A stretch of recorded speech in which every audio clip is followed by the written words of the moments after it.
ఉదయం అయితే రాడు. అయ్యో నేను తప్పు చేశాను, నన్ను క్షమించండి పాస్టర్ గారిని సాక్ష్యం చెప్పింది. అలా ఇల్లు పెట్టారు. ఏం చేస్తున్నావి?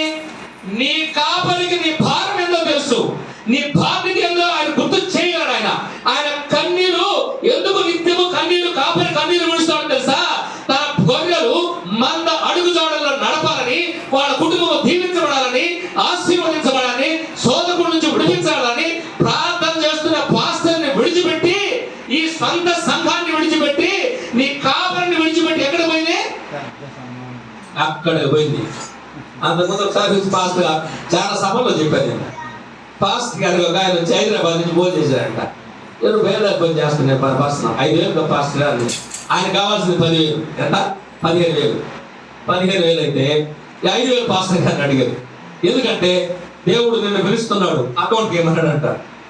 సరే అని చెప్పిన పాస్టర్ గారు నెంబర్ తీసుకున్నాడు. నెంబర్ తీసుకొని హైదరాబాద్ ఫోన్ చేశాడు. ఫోన్ చేసి ఏం చెప్పాడు? 20,000 నీకు అకౌంట్కి ఏమన్నాడు. నీకు ఎట్ట చెప్పాడు? నీకు ఎట్ట చెప్పాడు? 15,000 ఇవ్వని పలానాతనికి, నాకు కూడా అట్టే చెప్పాడు. ఆయన ఫోన్ పెట్టేసి పాపం పాస్టర్ గారు కాపాడాడు. లేదు తన భక్తుల్ని కాపాడినట్టే కాదా? కాపాడాడు. నేను ఏం చెప్తున్నానంటే, మన పరిస్థితులు ఏందో, స్థితిగతులు ఏందో సేవకుడికి తెలుసు.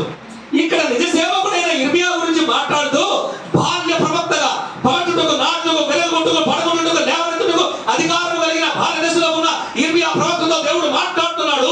ఇది మోసకరం అంటున్నాడు. అది మోసకరం. మనం అలాగా చేయకూడదు. ఎందుకంటే దేవుని దగ్గరకు వస్తే దేవుని ఏం పొందుకోవాలా? దేవుని ఆత్మను పొందుకోవాలి, దేవుని మాటలు హృదయంలో ఉంచుకోవాలి. మన జీవితాలను మార్చగలిగే విధంగా మనం ఆ సంఘానికి పోతే ఆరాధించబడతామని చెప్పాలి. అందుకని మనకేం పుణ్యక్షేత్రాలు లేవు, పుణ్యక్షేత్రాలు ఏం లేవు. మనకి ఈ మధ్య వచ్చి ఒకడు పోయాడు, మన ఫ్రెండ్ వచ్చి, అన్నా నీకు ఒక తైలం, ఒక వాటర్ ఇస్తాను, యోర్దాను నది వాటర్ ఇస్తాను, ఇంత మట్టి ఇస్తాను, 3,000 ఇస్తే. అరే అది ఏంటో, నువ్వు ఏం చేస్తున్నావురా? నువ్వు అసలు నీకు మారు మనసు ఉందా? నువ్వు దేవుణ్ణి ఆరాధిస్తున్నావా అని క్లాస్ పీకా. చేయకూడదు మా పని, అలా చేయకూడదు. అంటే మనం ఏం చేస్తున్నారు? నేనైతే మంచి టీచింగ్ లో ఉన్నాను. ఇక్కడ ఎందుకు చెప్తున్నానంటే, మేము గురువు గారిని మేము కాన్సెప్ట్ మాటలు తీసుకొని అనేక సభలో దేవుని కృప వల్ల 13 లక్షల మందికి సువార్త చెప్పాం. ఈ సంవత్సరం మహాకృపను బట్టి 34 మందికి బాప్తిస్తాలు ఇచ్చాం. ఈ సంవత్సరం అకౌంట్ అది ఇంకా కంప్లీట్ కాలేదు కాబట్టి దేవుడు ఇంకా కొంతమంది ఇంకా ఉంది, అకౌంట్ ఉంది కొంతమందికి. కనీసం 100 మంది అయినా కంప్లీట్ చేస్తాడేమని కోరుకుంటున్నాను. అయితే యూదులు ఏం చేస్తున్నారు? స్థలం కేంద్రంగా నిలబడుకొని అన్ని జనులు రానిలేదు, సొంతంలో రానిలేదు, వీళ్ళందరూ పక్కన మందిరము సమస్త జనులకు ప్రార్థనా మందిరం. అందరూ దేవుని దగ్గర రాని. అందుకనే సౌకర్య దేవాలయం గంట దగ్గర గుడిలు బాదుకుంటూ ప్రార్థన చేస్తూ, ఎందుకంటే సౌకర్యులు సమరయులు వీళ్ళందరూ ఒకే రాచి గుడిలో రానిడు, బయట ఉండాలా. దేవుడు ఎవరి దగ్గరికి దిగి వచ్చాడు? నేను పాపిని అన్న వ్యక్తి దగ్గరికి దేవాది దేవుడు దిగి వచ్చి వాడి ప్రార్థన, నేను ఇతని వలే, నేను మోసం చేయడంలా, నేను వ్యభిచారం చేయడంలా, నేనేం మందు తాగడంలా, నేనేమి డిజార్డర్ లో లేను, నేను ఐఆమ్ పర్ఫెక్ట్ అనుకుంటున్నాడు పరిసయుడు. ఇక్కడేమనుకుంటున్నాడు ఈ వ్యక్తి? అయ్యా అక్కడ కూడా అడుగు పెట్టేదానికి, నీ వైపు కన్ను ఎత్తేదానికి కూడా నాకు అవకాశం లేదు అయ్యా. గుడిలో బాదుకొని ఎప్పుడైతే ప్రార్థన చేశాడో దేవాది దేవుడు అతన్ని యాక్సెప్ట్ చేశాడు. చేశాడా లేదా? చేశాడు. ఎవరి దగ్గరికి వచ్చాడు? దేవుడికి ఎవరు కావాలండి? పాపును పరిశుద్ధపరిచి దేవుని దగ్గరికి చేర్చుకోమనే పనిలో పాత్రగా ఉండాలి. ఈ పని చేయమంటే వాళ్ళు ఏం చేస్తున్నారు? ఇంకొక పని చేస్తున్నారు. అందుకని ఇది మోసకరం అంటున్నాడు. నెక్స్ట్ ఇంకొకటి ఏం చేస్తున్నారు? వాళ్ళు వ్యాపార కేంద్రంగా చేశారు. ఏంది? వ్యాపార కేంద్రాలుగా అయిపోయి. నాకు నెల్లూరులో పెట్టారండి ఈ మధ్య కాంపిటీషన్ పెట్టారు. ఎందుకు చెప్తున్నానంటే, ఇక్కడ నెల్లూరులో సతీష్ కుమార్ వచ్చి ఒకసారి చేయడింది. ఆయన ఒకటి గెస్ట్ హౌస్ తీసుకొని ఒకటి పెట్టాడు బేస్లీ గారు, ఈయన ఒకటి అక్కడ పెట్టేశారు. అంత ఎల్ఈడి. ఎవరు తీసుకోవాలి? వాళ్ళు ప్రసవ వేదన పడుతున్న ఈ కాపరి దగ్గర ఉన్న గొర్రెలు ఎక్కడ పోతున్నారు? వీళ్ళు అబ్బా ఆడికి పోతే మనకి ఆశీర్వాదం వస్తుందని కాడికి వెళ్ళిపోయారు. వాస్తవం అది. అక్కడ ఉన్నది యేసు ప్రభు కదా, ఇక్కడ ఉన్నది యేసు ప్రభు కదా, ఈ విశ్వం అంతా ఆయన కదా. ఎక్కడున్నా క్రీస్తు కలిగిన బిడ్డలు ఎక్కడికి పోతే, నువ్వు ఎక్కడికి పోతే నీలో ఆయన ఉంటాడా? ఉంటాడు. అలా కాకుండా ఇలా అయితే ఏమవుతుంది? వ్యాపార కేంద్రాలు అయిపోతున్నాయి. అందుకని ఆయన ఆ నాణ్యాలని, ఆ గోవులని వాళ్ళ పడదోసి ఆ సిస్టమ్ ఏం చేశాడు? పడదోసేశాడు. కానీ మరలా స్థాపిస్తున్నాడు దుష్టుడు. మరలా ఏం చేస్తున్నారు? ఈ పద్ధతి. మనం ఆ పద్ధతులకి దయచేసి అక్కడ అడుగు కూడా పెట్టకూడదు. అలాంటి ప్రాంతానికి అడుగు కూడా పెట్టకూడదని ప్రభు పెట్టని మనం చేస్తున్నా. ఇంకొక ఆరాధన ఏం చేస్తున్నారు తెలుసా? వీళ్ళు వ్యక్తి కేంద్రీకృత ఆరాధన చేస్తున్నారు. ఎవరు? అదే మనకి మత్తయి సువార్త 23వ అధ్యాయంలో చెప్తాడు యేసు ప్రభు వారు సంత వీధిలో నిలబడుకుంటారు, అగ్రపేట మీద నిలబడుకుంటారు, నిలువుంట అంగీలు వేసుకుంటారు. వ్యక్తి కేంద్రీకృత ఆరాధన చేస్తున్నారు వాళ్ళు. యేసు ప్రభు దగ్గరికి పోవాలంటే ఈయన పర్మిషన్ తీసుకోవాలి. ఇప్పుడు మనం శివదయ్య గారి దగ్గర రావాలంటే మధ్యలో ఒక వ్యక్తులు చెప్తేనే నేను వచ్చాను అనుకో, ఎట్లుంటది? ఆ వ్యక్తి కేంద్రం అయిపోతాడు. ప్రధానమంత్రి దగ్గరికి పోవాలంటే ముందు పిఆర్ ప్రసన్నం చేసుకోవాలి. నీకు ఎవరు పర్మిషన్ ఇవ్వాలి? దేవుడు పర్మిషన్ కావాలంటే ముందు పూజారి పర్మిషన్ ఇవ్వాలి. లేకుంటే నీకు కుదరదు. అది జరుగుతుందా? అది జరగదు. దేవుడు ఏం చెప్తున్నాడు? ఈ పద్ధతులని 3 పద్ధతులు చేస్తున్నారు. స్థలం కేంద్రీకృత ఆరాధన, ఇది పుణ్యక్షేత్రాలు మనకేం లేవు. రెండవది వ్యాపార కేంద్రాలు కూడా మనకేం లేవు. మూడవది వ్యక్తి కేంద్రీకృత. ఒకవేళ వ్యక్తిని దృష్టిలో ఉంచకూడదు, క్రీస్తే కేంద్రంగా ఉండాలా, ఆత్మే కేంద్రంగా ఉండాలా. ఆత్మ ఎవరైతే కేంద్రీకృతమై ఉంటారో, ఆత్మతో ఎవరైతే నింపబడతారో ఆ వ్యక్తితో దేవుడు పని చేస్తాడు, ఆ వ్యక్తిని ఆశీర్వదిస్తాడు. అందుకనే మనం చెప్తాడు, యోగం ఏమని చాలా చక్కగా, కాశీకి పోయిన పంది గజమగున, గోదావరికి పోయి కుక్క సింహమగున, ఈశమందు ఉన్న ఈశ్వరుని కానలేక పాశమంది చిక్కి చెడిపోయారట నదులు. కాశీలో తీసుకోకపోతే ఏంది? ఒకరై కాశీకి తీసుకోపోయి నువ్వు కానీ పంది వేస్తే అది తిరిగి ఏడుగా వేస్తే నీ పాపం పోయినట్టు. గోదావరి పుష్కరంలో కుక్కగా వేస్తే అది సింహం వేస్తే నీ పాపం పోయినట్టు. అవద్దా? కాదు నాయన, ఆత్మ కేంద్రంగా కావాలని చెప్తున్నాడు. ఈశం అంటే శరీరము, ఈ దేహము, దేహ కార్యాలు లయం కాకుండా ఆత్మ ఈశ్వరుడు అంటే పరమేశ్వరు, ఆ పరమేశ్వరుడు లోపల ఉండు. అందుకని ఒక పదాన్ని ఇక్కడ నార్త్లో కూడా పితా పరమేశ్వర్, సుతా పరమేశ్వర్ అంటారు యేసు ప్రభువు గారు. ఆ పరమాత్మ స్వరూపుణ్ణి లోపలే ఉంటే ఆయన్ని విడిచిపెట్టి మీరు అన్నిటి కోసం తిరుగుతున్నారు ఏందయ్యా, మీకు మీ పాపం పరిహరించబడదు అని అర్థం. ఏం అర్థం కాదు? మీ పాపము పరిహరించబడదు. ఇప్పుడు దేంట్లో నుంచి బయటికి రావాలి మనం? అదే ఫస్ట్. ఏ ఆరాధన అంటే ఎక్కడ పడితే అంటే అక్కడ, ఏ బోధ అంటే ఆ బోధన వింటే మనం ఏమైపోతాము? దారి తప్పి పోతాం. అందుకనే నా గొర్రెలు ఎక్కడ పోవాలో తెలియదు, కొండల మీదకి ఎక్కించేసారు వాళ్ళు. ఆ కొండల మీద దిగేదానికి దారి తెలియదంట. ఎక్కడికి తీసుకుపోతున్నారు? ఎత్తైన కొండ మీద తీసుకెళ్ళిపోతున్నారు, కిందకి దింపేదానికి తెలియదు లేదు. అయితే ఇప్పుడు మనం ఒక పద్ధతి వద్దాం. యేసు ప్రభు చెప్పిన ఆరాధన దగ్గర పోతాం. యేసు ప్రభు ఏం ఆరాధన చెప్పాడు? ఇవన్నీ చూడండి. మొదటి ఏం ఆరాధన? వస్తువు కేంద్రీకృత ఆరాధన, దేవుడికి చెందదు. 2 స్థలం కేంద్రీకృత ఆరాధన, దేవుడికి చెందదు. ఆరాధన కానీ మనం చేసేది కానీ దేవుడికి చెందకపోతే దుష్టుడు వచ్చి మన పక్కన ఉంటాడు అంతే.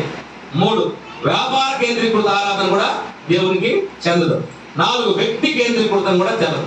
యేసు ప్రభు చెప్పిన ఆరాధన ఏంటి? ఇప్పుడు ఒక ప్రశ్న, ఏంటి అంటే ఆరాధన? యేసు ప్రభు ఏం చెప్పాడంటే, యేసు ప్రభు ఏం చెప్పాడు? యథార్థంగా ఆరాధించాలంటే ఆత్మతో సత్యముతో ఆరాధించాడు.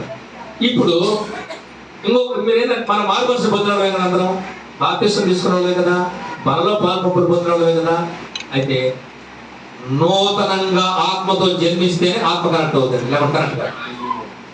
ఎట్లా అవుతుంది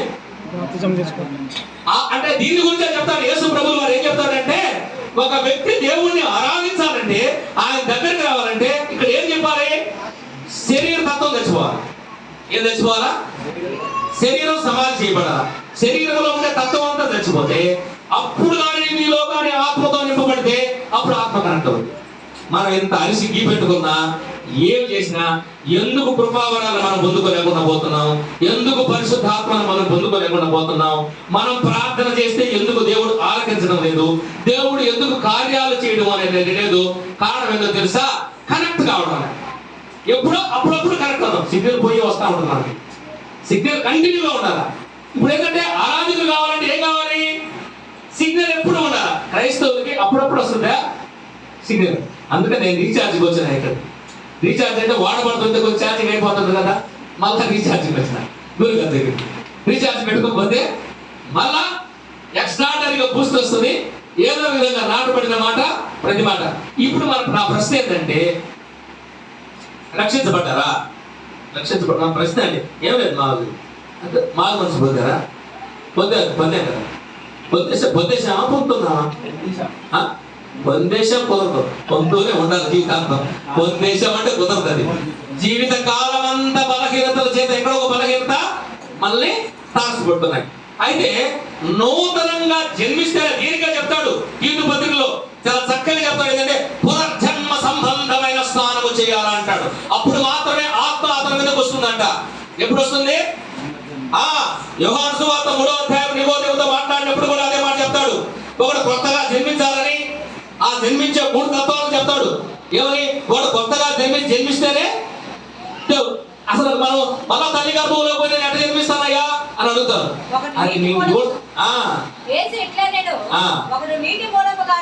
నీటి మూలంగా జన్మ అంటే, నీటి మూలంగా జన్మ అంటే బాప్తిస్మ విశ్వాసంతో బాప్తిస్మ తీసుకున్నావు, దేవుని దగ్గరకు వచ్చావు, అది. కానీ ఆత్మ కరెక్ట్ కావడం లేదు. అక్కడ 3వ శ్రేణి చెప్పాడు, ఆత్మ మూలముగా జన్మించిన వ్యక్తి ఆత్మ ఎక్కడి నుంచి వస్తుందో, ఎక్కడికి పోతుందో అది మీరు గ్రహించలేరు. గాలి ఎక్కడ పుడుతుందో ఎక్కడ పోతుందో తెలియదు, గాలి తాకిడి మాత్రం తెలుస్తుంది. ఆత్మ మూలముగా జన్మించిన వాడు ఆత్మ స్వాతంత్ర్యంలో ఉంటాడు. అదే మన గలాతీయుల పత్రికలో చెప్తాడు చక్కగా 4వ అధ్యాయంలో, మీరు కుమారుని ఆత్మను పొందుకున్న దానివైతే, మీరు దత్తపుత్రాత్మను పొందుకున్న, శ్రీకృత పుత్రులు మనం, దత్తపుత్రాత్మను మీరు పొందుకున్న వారితే, కుమారుని ఆత్మ మీలో ఉంటే మీరు స్వతంత్రులే, మీరు పాపానికి దాస్యం కాదు. ఏం కాదు? పాపానికి దాస్యం ఎప్పుడు కాదు అంటే, ఈ వ్యక్తి తను చచ్చిపోతే, దేంట్లో చచ్చిపోతే, పాపములో చచ్చిపోతే ఆత్మలో బతుకుతాడు. పాపములో బతికితే ఆత్మలో చచ్చిపోతాడు. ఏం చేస్తాడు? దాన్ని చక్కగా చెప్తాడు. రోమాపత్రిక 8వ అధ్యాయంలో చెప్తాడు, ఎందరూ ఆత్మ చేత నడిపింపబడితే వాడు దేవుని కుమారులు అని చెప్తే, ముందు శరీరం అనే మనసు ఉంది, ఆత్మ అనే మనసు ఉంది. 2 మనసుల మధ్య పోరాటం జరుగుతుంది.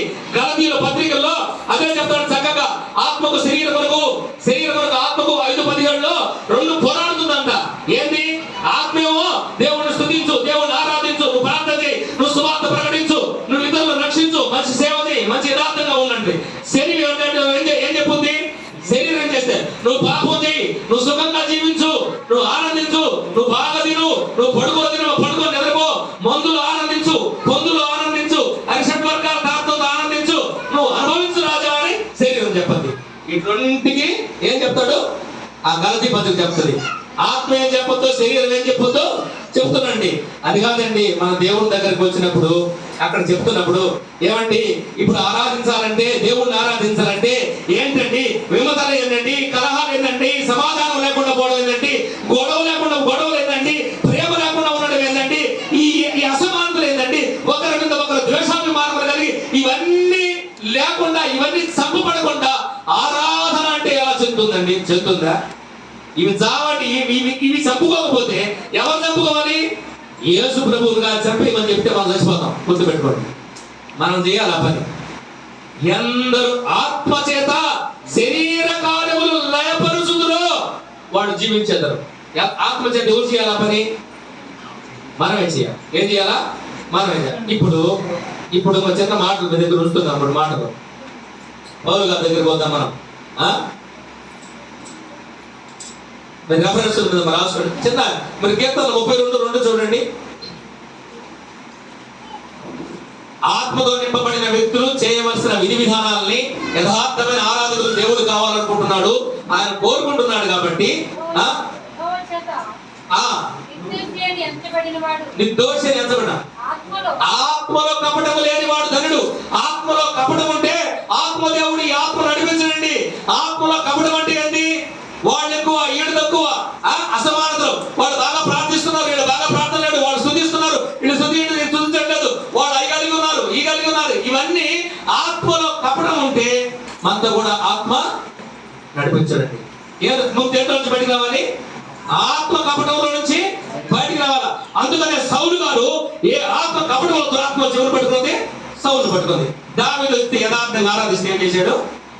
దురాత్మ నుంచి బయటకు వస్తున్నాడు. మళ్ళా తీసుకొని బలి వేయాలని చూశాడు. రెప్పపాట్లు తప్పించుకుంటున్నాడు. ఎవరు? దావీదు. ఏం జరుగుతుంది?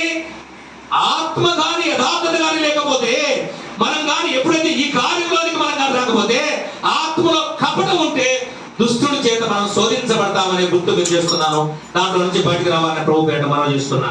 అపోస్తలుల కార్యం 9వ అధ్యాయంలో 1:22 వచనాలు పౌలు గారి యొక్క పరివర్తన చూస్తే, పౌలు గారి ముందు ధర్మశాస్త్రం ద్వారానే ఆ దేవుడే దేవుడు అంటున్నాడు. ధర్మశాస్త్రం అనేక మందిని హింసించాడు, కొట్టాడు, అనేక మందిని వాళ్ళ స్తెఫను బట్టలు కూడా పౌలు గారి దగ్గర పెట్టారు.